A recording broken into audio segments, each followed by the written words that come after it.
Добрый день, уважаемые зрители и слушатели. С вами канал «Геоэнергетика». Я Борис Марцинкевич. И сегодня я хочу предложить вашему вниманию вторую часть нашей беседы с Иваном Сливой, нашим ведущим специалистом в области гидроэнергетики России. Посвящена она будет уже не общим каким-то положением во всей гидроэнергетике, а, наверное, больше все-таки будет сосредоточено на том, что происходит в нашем Дальневосточном федеральном округе. Разумеется, не в том виде, как он сейчас является объединением отдельных субъектов, а в том виде, который он представляет интерес для гидроэнергетики. В основном это Преамурье, притоки Амура, которые до сих пор нами не освоены, причины, по которым Росгидро в одиночку не может это сделать, и каким удивительным образом компания Росгидро на день сегодняшний владеет и управляет практически всей тепловой энергетикой, газовой и угольной на Дальнем Востоке, является владельцем дальневосточной распределительной сетевой компании, то есть отвечает практически за весь регион Преамурья, делает это в глубоком одиночестве и с очень удивительными результатами, касающимися финансовой ситуации компании Росгидро. Но, тем не менее, передача, уверяю вас, закончится достаточно оптимистичными настроениями от Ивана, которые я тоже разделяю, хотя некоторые наши точки зрения не совпадают. То, что касается так называемых возобновляемых источников энергетики, нетрадиционных, недиспетчеризуемых. Я имею в виду, конечно, солнечную и ветровую генерацию. Здесь у нас совершенно разные оценки. Я думаю, что будет интересно. Не забываем, что нам необходимо разворачивать Россию на юг и на восток. Там наши новые рынки сбыта, там необходимо более уверенное развитие экономики, и мы это видим. Спрос на электроэнергию быстрее всего растет там, причем растет действительно в 2-3 раза быстрее, чем на всей остальной территории Российской Федерации. Дальний Восток в центре внимания Росгидро и те новые законодательные инициативы со стороны Министерства энергетики, которые действительно должны помочь спасти нам вот эту удивительную отрасль, гидроэнергетику. С Росгидро. Росгидро получилась ситуация тоже достаточно печальная. Заключающаяся в том, что Росгидро была вручена в 2011 году электроэнергетика Дальнего Востока. Очень проблемная. Вы имеете в виду тепловую энергетику? Тепловая, да, она в основном тепловая, плюс сети там. Ну, я на всякий случай тоже, чтобы было понятно, вот у нас есть рынок, есть учебник экономикс, который нами руководит всеми, есть какие-то две странные государственные организации, государственные компании, я бы даже сказал, Росгидро, которая владеет и управляет электростанциями гидроэнергетическими, ветроэнергетическими, солнечными энергетическими, угольными, газовыми, дизельными, мазутными. Есть Росатом, который владеет и управляет электростанциями, как ни странно, атомными, кто бы мог подумать, а также электростанциями угольными, газовыми, ветровыми, мазутными, дизельными. То есть, и ГЭС. Уже и ГЭС появилась. Осталось дождаться, когда у Росгидро появится атомная энергетика своя, и вот тогда будет полный комплекс. То есть две организации, мы привыкли, Росатом — это про атом. Да не про атом это. Это распределенный потребитель электроэнергии от города Немана до Вилюйска на Дальнем Востоке. Везде живут люди, везде работают предприятия, которые надо обеспечивать не только электроэнергией, но и теплом. Если специалисты добывают в Бурятии урановую руду, у них должно быть светло и тепло. Естественно, у Росатома есть все. Росгидро не планировало заниматься развитием угольной генерации.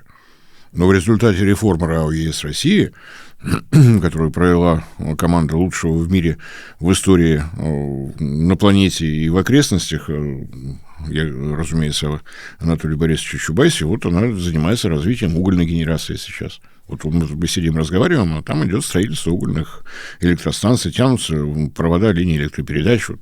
Это все тоже под названием Росгидро.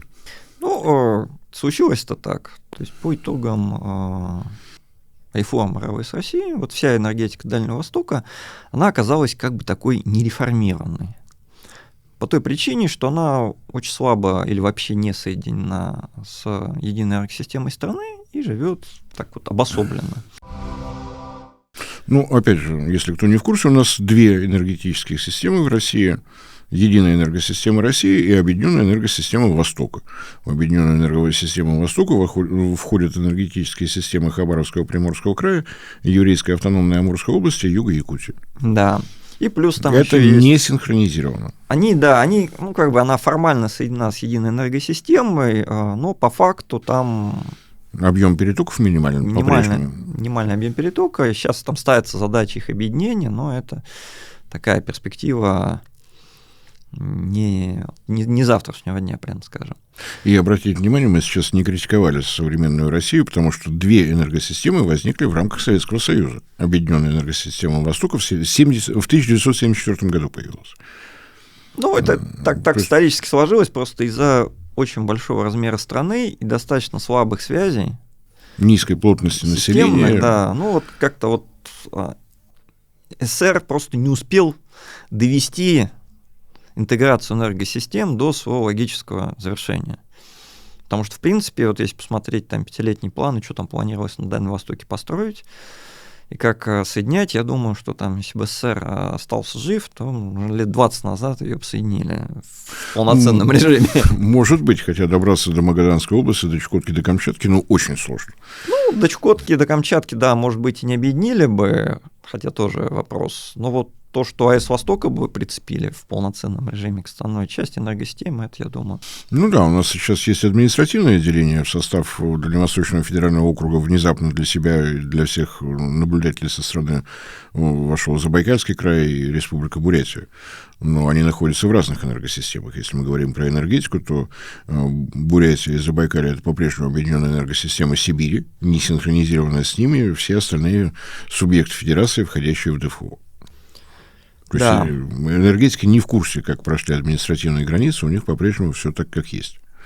В общем и целом, что казалось, этот весь Дальний Восток, он реформой РАО-ЕС был затронут в минимальной степени.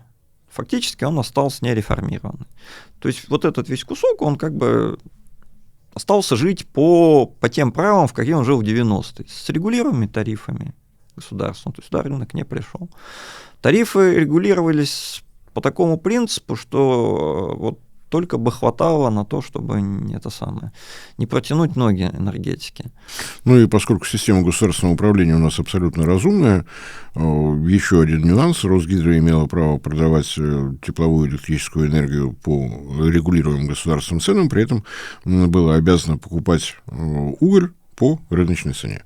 Таково было решение Федеральной антимонопольной службы, оно абсолютно логичное. Ты покупаешь дорогой уголь, потому что ты соблюдаешь правила конкуренции, правила рынка, продать свою продукцию ты можешь только по той цене, которую тебе назвало государство. Это прекрасно. Я считаю, что это одно из самых разумных решений Федеральной антимонопольной службы. Я вас люблю, если вы меня слышите. Это понятный результат, когда в стране, где, в принципе, рыночная экономика, да, и топливо стоит, ценообразование идет по рыночной ситуации, остался такой островок, социализмом, не знаю, это нельзя назвать, но чего-то такого недорыночного. Это не может быть рыночным просто в силу законов физики, в силу климата, в силу демографии, в силу распространенности наших промышленных узлов. И быть по-другому не может. Если мы вспоминаем такой показатель, который дал возможность Европе перейти к рыночным отношениям в электроэнергетике, то это называется плотность электросетей. Погодные километры электросетей на квадратный километр территории. Об этом показателе почему-то сейчас очень нечасто вспоминают. Может быть, это связано с тем, что на 1000 квадратных километров территории в России приходится 150 километров линий электропередач, а в Европе 4400. Рыночные условия в электроэнергетике возможны только при избыточности генерирующей и передающей инфраструктуры, при кольцевых схемах, при резервировании мощностей, при физической возможности мне, как потребителю, переехать, не выходя из своего жилья, к новым поставщикам в альтернативных сетях, когда у поставщика есть возможность, не передвигая свои электростанции, перейти в новые сети к новым потребителям. Пока этого не будет, у нас будет не рынок, а то, что мы наблюдаем сейчас. Здесь у нас свободное ценообразование, здесь у нас государственное регулирование, здесь у нас Федеральная антимонопольная служба, здесь у нас решают субъекты федерации, здесь у нас черти что. То есть попытка натянуть колибри на глобус не могла привести к успеху. Ну, она и не привела. То есть просто не потому, что изм, просто потому, что есть такое понятие, как климат, плотность сетей. Ну, не может быть на Дальнем Востоке плотность сетей похожа на плотность сетей в Люксембурге. Ну, не получится, по крайней мере, в ближайшую 1000 лет точно, даже если мы будем очень стараться. Но мы решили, что законодательство должно быть таким же, как в Европе. А потом поправили немножко. Здесь поправили, здесь. Потом вот этот вот весь этот кусок, да, взяли и отдали Росгидро, потому что он проблемный. А у вас вроде, деньги есть, вы его как-нибудь в порядок приведите. Ну, я помню, обсуждал же это 7-8 год, когда шли эти реформы, а кому отдать Дальний Восток. А у кого там есть электростанция? Росгидро. Вот, забирайте. Уважаемые господа товарищи, мы Росгидро, потому что мы занимаемся гидроэнергетикой. Да, мы услышали, у вас есть электростанция на Дальнем Востоке, забирайте. Вот все решение. Это было такое предложение, от которого нельзя было отказаться. Ну, Росгидро вздохнула, да, и начала приводить в порядок, развивать, построила 4 электростанции, потом сказали, в Дальнем Востоке растет потребление, мощности изношенные. Она стала строить еще 6, сейчас модернизировать, да, сети, на Сахалине сетями все плохо, в Приморском крае сетями все плохо, а Росгидро этим занимается. В Якутии великолепно. В Якутии все тоже на Чукотке просто чудесно. Все да, на Чукотке тут надо из Певека в Билибино, знаете, как-то Билибинская АЭС как-то уже не это. Тем более надо готовиться к строительству тоннеля, тоже надо энергообеспечение, да, конечно. Давайте построим ЛЭП Певек Билибино всего за 30 миллиардов рублей. Ну, то есть в такие истории Росгидро вошло, и оказалось, что у него денег нет на строительство новых ГЭС. Да, потому что оно выполняет задачи государственного значения, при этом требования к нему, как к любой рыночной компании. Да, потому что оно строит типовые электростанции, оно модернизирует сети, оно всем этим занимается. А на строительство ГЭС у него уже денег и нет, даже если бы оно очень сильно их захотел сделать. И получается, что уже и не получается. Все эти проекты, которые в 2011 году активно, еще до 2011 года, я бы сказал, активно развивались, Венкийская ГЭС, Мокская ГЭС, Канкунская ГЭС, это Нижнекурейская ГЭС, кстати, о том комплексе. Это же все были хорошо проработанные проекты, в ряде случаев прошедшие госэкспертизу. То есть а если говорить о каскаде ГЭС, именно каскаде ГЭС в Южной Якутии, по-моему, общая установленная мощность под 10 гигаватт подходила, и все это было действительно спроектировано. Не на бумаге шли экспедиции, которые проверяли створы рек, изучали геологию, гидрологию рек. То есть это серьезная работа была. Да. Дальше вы, Борис, упомянули про историю с противопаводками ГЭС. Тоже очень показательная история. Да, было наводнение, в ходе которого, кстати, ГЭС отработали блестяще. Конкретно Зейская особенно и Бурейская ГЭС отработали очень хорошо. То есть если бы не они, если бы не Парнизейская ГЭС, то уровень воды в Благовещенске был бы на метр выше. Учитывая, что этот метр был бы очень критичен. То есть масштабы потерь были бы кратно больше, чем они были, при том, что они были очень большие. Были, еще есть малоизвестная история, через 2 года после того, как пошло это наводнение, был еще один паводок.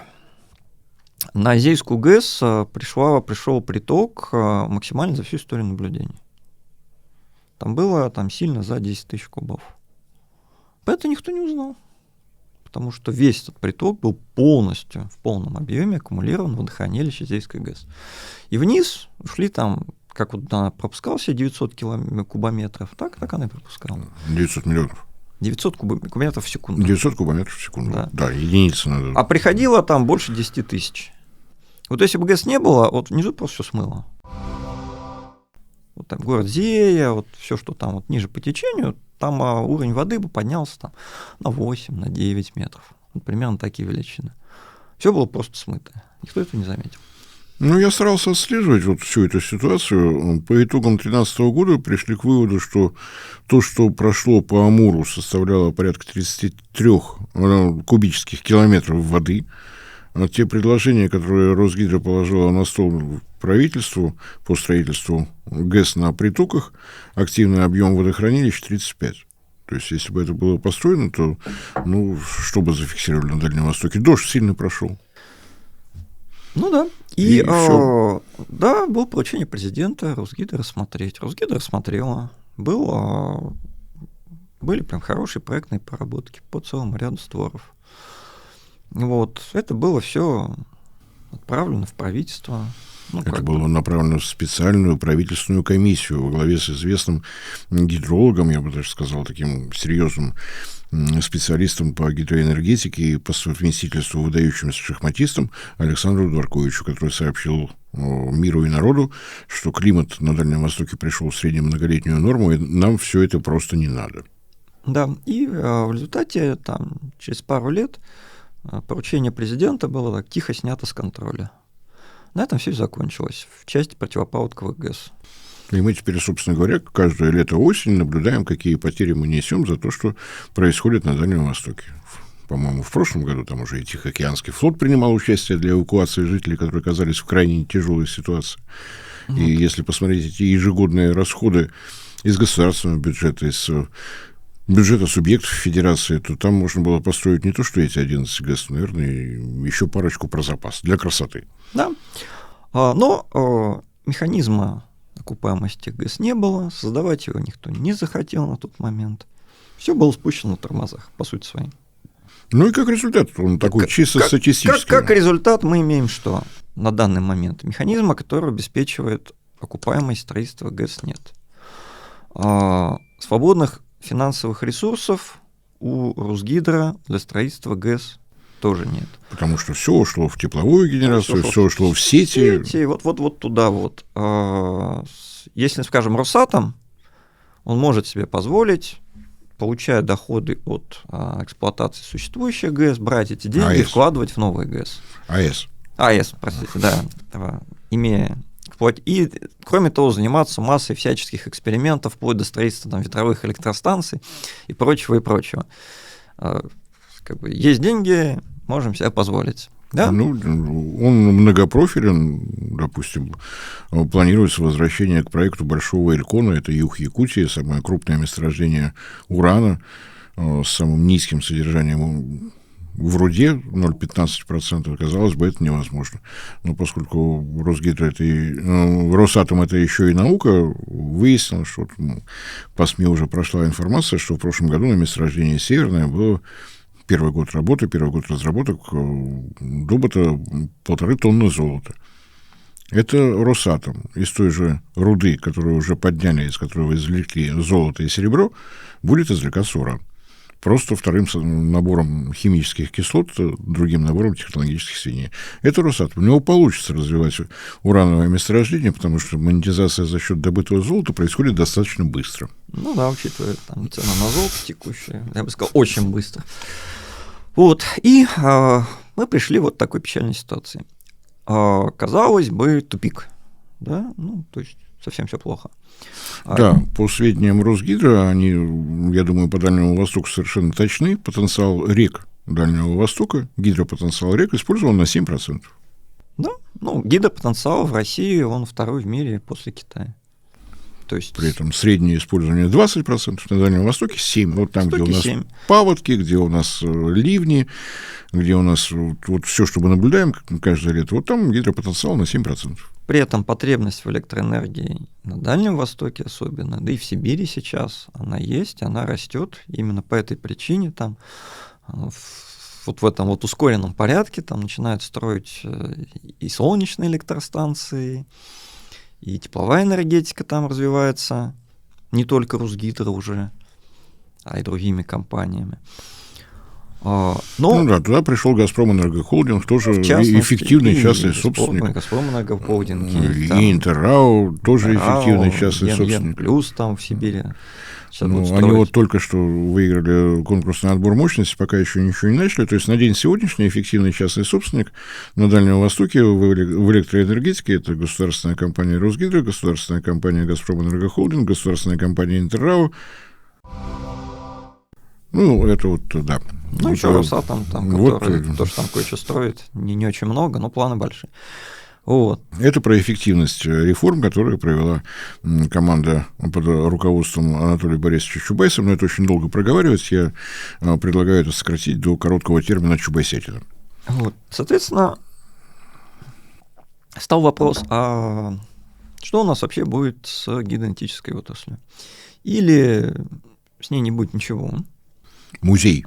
Да, то есть мы вот новые станции не строим, старые как-то поддерживаем, у нас умирают проектные институты, у нас умирает научная фактически часть, у нас энергетическое машиностроение, которое ориентировано на гидроэнергетику, если не совсем умирает, то находится в таком в полукоматозном состоянии, там что-то производит исключительно на замену оборудования. И у нас уходят люди, которые занимались непосредственно строительством вот этих плотин, а это очень серьезно. Они переквалифицируются. Они без работы не останутся. Потому что тот, кто может построить ГЭС, он может построить что угодно, а вот тот, кто может построить что угодно, вовсе не факт, что может построить ГЭС. Тем более, что его научить будет некому, если все люди уйдут. Мы потеряем отрасль.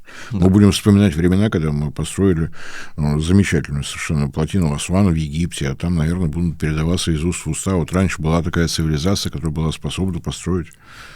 Вот.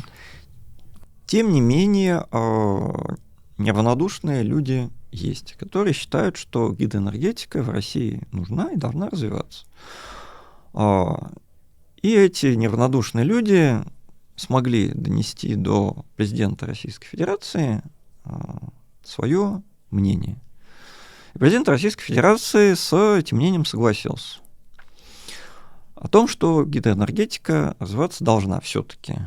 И дал соответствующее поручение. И это поручение, его итогом стало законопроект, который пока еще не внесен в Госдуму, но уже выложен для обсуждения правительством. Этот законопроект подразумевает две очень важные вещи. Первая вещь, он возвращает механизм ДПМ для ГЭС. Да? То есть он закладывает возможность потенциальному инвестору окупить свои затраты. Построить экономику проекта так, чтобы она была очевидна. При этом он делает это очень грамотно, достаточно. То есть,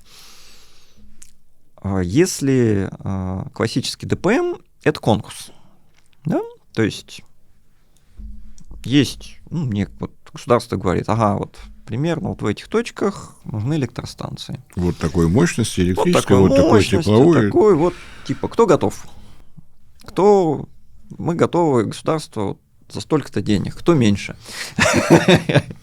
И, конечно, получаем рывок по технологиям, потому что новые технологии, они, конечно, всегда дешевенькие, и поэтому новые тепловые электростанции у нас строятся по тем технологиям, которые были созданы в 50-е, 60-е годы минувшего века. Это касается угля, с газом там более интересно, поскольку все-таки газовый цикл слишком эффективен, чтобы его игнорировать. Но с частью угля, все грустно, у нас там сверхкритикой. Ее нет, я подозреваю, что уже не будет. Но тем не менее. По поводу того, что ультрасверхкритики не может быть, опять же, эффективный частный собственник, Росатом, которому приходится управлять в том числе и угольными электростанциями. Одно из его научных подразделений в прошлом году доложило, что сплавы для работы на сверхвысоких температурах и на сверхбольших плотностях, на сверхвысоком давлении готовы. Пожалуйста. Как водится, эффективный частный собственник, он всегда приходит на помощь. В теории эти сплавы, они были еще в советское время, там были проработки. Но от того, что у тебя есть сплав, до того, что у тебя есть надежно работающий котел, это вот примерно дистанция, как от у меня есть кусок железной руды до электромобиля, там, Тесла. То есть очень много. Зависит все от обстановки. Напомню, что по окончании войны в 1945 году академик Патон очень вежливо попросил у завода имени Орджоникидзе нынешнего, тогда немножко по-другому назывался, Подольский машиностроительный завод, предоставить ему котел на сверхкритике. Они не могли отказать Патону, потому что все, что было связано со сваркой,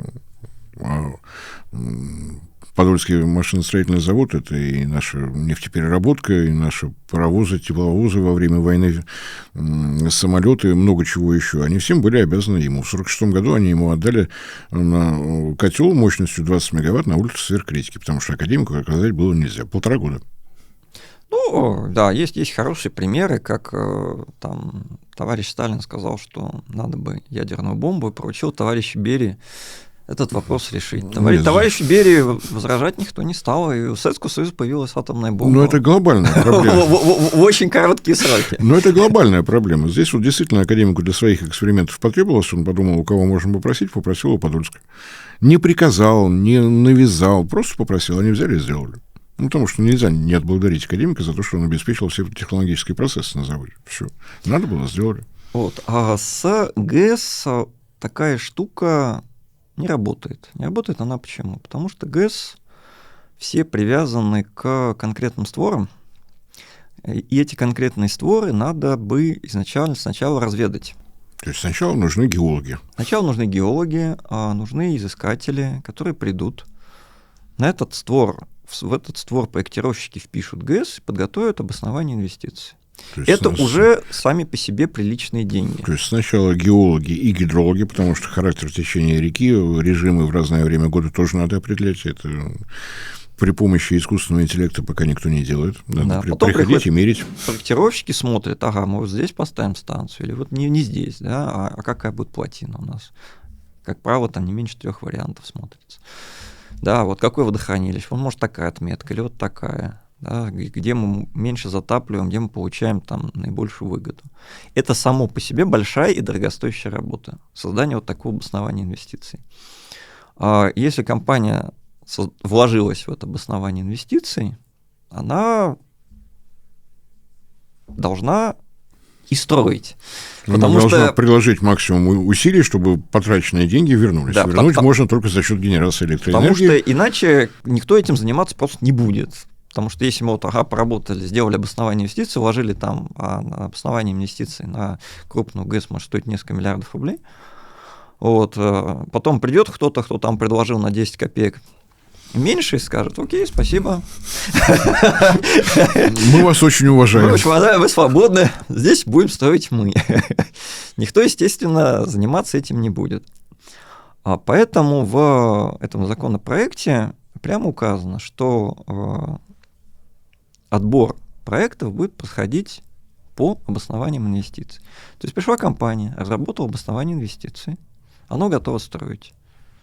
С ним, с этой компанией смотрит ее проект, смотрит его окупаемость и дают ему такие условия, на которых этот проект будет окупаться. Причем государство может это все сделать и в директивном, на самом деле, порядке. У нас, конечно, частные собственники, сейчас собственники частные, эффективные. Да невероятно. Но если государству что-то очень надо, оно решило, что гидроэнергетика ему все-таки нужна. Оно может... Возникает Росатом, возникает Росгидро и идет туда, куда нужно государству. Да и туда... частный собственник идет туда, куда нужно государству. Ибо у государства есть много способов стимулировать частного собственника делать то, что государству нужно. Но чтобы это не было для частного собственника бессмысленно, больно. И больно, потому что если это будет больно, то частный собственник ничего не построит. А если построит и разорится, то тоже будет не очень хорошо. То должен быть все-таки симбиоз, чтобы интересы всех учитывались. Интересы собственника, интересы государства. И в том законопроекте, который я видел, на мой взгляд, эти интересы достаточно гармонично, потенциально гармонично связаны. Вторая очень важная вещь связана с тем, что, как я уже говорил, как вы говорили, вторая важная проблема гидроэлектростанции – это увязка всех интересов. Да? В первую очередь это водохранилище и все, что с ним связано. У нас все это с точки зрения законодательства было не урегулировано от слова совсем. Ну, например, совершенно непонятно, кто должен принимать водохранилище как законченное строительством объект. Во-первых, как бы по-хорошему его должно финансировать государство. Государство не очень хочет это финансировать, поскольку, опять же, законодательно все не проработано. Собственник может сказать: ладно, черт с вами, я там вырублю этот лес, там заплачу этим археологам, все сделаю. Вы, государство, пожалуйста, вот эти все работы хотя бы примите на свой баланс. Ну, потому что вы же будете эксплуатировать водохранилище. Я не могу его эксплуатировать. Это же государственная собственность. Да, потому что это запрещено законом. Государство не может это сделать, потому что нет законодательной базы, чтобы взять и принять работы по подготовке ложа водохранилища. И вообще нет такого объекта капитального строительства, как водохранилище. Оно просто отсутствовало, по сути своей, в законодательстве. И все это на тех ГЭС, которые были построены, регулировалось вот реально там в ручном режиме с помощью отдельных там каких-то распоряжений правительства и так далее. Это было там и на Богучанской ГЭС, на Нижнебурейской ГЭС, на Усть-Среднеканской ГЭС. То есть все это ручное управление и решение вопросов вот, сугубо индивидуально. В сугубо индивидуальном порядке, что абсолютно ненормально, если мы хотим развивать область системы. Так вот, в этом законопроекте это учтено. Создается организация под названием Росэнергопроект, которая и берет на себя все эти истории, связанные с водохранилищами, с инфраструктурой, с увязкой всего этого. Что, если все это будет реализовано так, как оно действительно задумывается, может нам позволить развивать гидроэнергетическую отрасль России, которая имеет очень большие перспективы и действительно может нам обеспечить и нас, и наших потомков большим количеством чистой и дешевой электроэнергии. И надежной, что характерно. Я не просто так вспоминал про коэффициенты использования установленной мощности. Если в Китае это больше 40%, есть с чем сравнивать. По Солнцу у нас, простите, в 4 раза меньше. Ну и надежной, то есть если мы хотим развивать солнечную ветровую энергетику, ну, мы ее будем развивать, потому что это мировой тренд, технологии дешевеют, то у нас возникает вопрос, а как мы это все будем интегрировать в энергосистему? Кто будет строить сети под ваши прекрасные, замечательные солнечные ветровые электростанции? Ну, кто будет строить подстанции? Сети и подстанции, ладно, как бы их будет строить Россети, допустим. Но кто будет регулировать режимы? Да, что как бы у нас ветер есть, ветра нет, солнце там далеко не всегда. Днем есть, ночью нет. Ночью, ладно, там, допустим, у нас энергопотребление падает, но там пришел пасмурный день, все там, инсоляция падает. И ветер стих. Ветер стих, да. А у нас там, допустим, вечером пик потребления. Ну, это уже, наверное, отдельная тема для разговора. Отдельная тема для разговора, но суть в том, что ГЭС для этого подходит как нельзя лучше. ГЭС с хорошим водохранилищем может, как ни странно, работать ночью. Может работать ночью, а может ночью, что еще там более важно, не работать при необходимости. Ну, это уже разговор о гидроаккумулирующих электростанциях. Я думаю, что мы еще об этом побеседуем. Хорошо, что появился такой законопроект. Я думаю, что его стоит обсуждать и обсуждать, потому что, в отличие от энергетической стратегии, от генеральной схемы, действительно есть такая возможность, выложена для публичного обсуждения. И я очень надеюсь, что попытка собрать группу экспертов, которая занималась бы в том числе и оценкой всего того, что у нас происходит в законотворчестве, касающейся энергетической отрасли, отсутствующей до сих пор дорожная карта к нашей замечательной энергетической стратегии, группа экспертов, я надеюсь, соберется. О том, что из этого получится, мы обязательно расскажем, и вас, Иван, я тоже приглашаю. Если все пройдет благополучно, мы соберемся в Национальном центре энергосбережения, это группа экспертов Совета Федерации, нас пригласили, нас ждут. Я надеюсь, что те, кто заинтересован в том, чтобы в энергетическую отрасль России вернулся здравый смысл, или его стало больше, мы его импорта заместим, наконец, научимся суверенно производить, мы соберемся, подумаем, надеюсь, что будет какая-то группа единомышленников, и что-то из этого получится. Всем спасибо за внимание. Спасибо. Все контакты у нас внизу. Все, кто действительно заинтересован в размышлениях о том, как выглядит энергетическая отрасль России на день сегодняшний, пишите, с удовольствием откликнемся. Всем спасибо за внимание, всем всего доброго.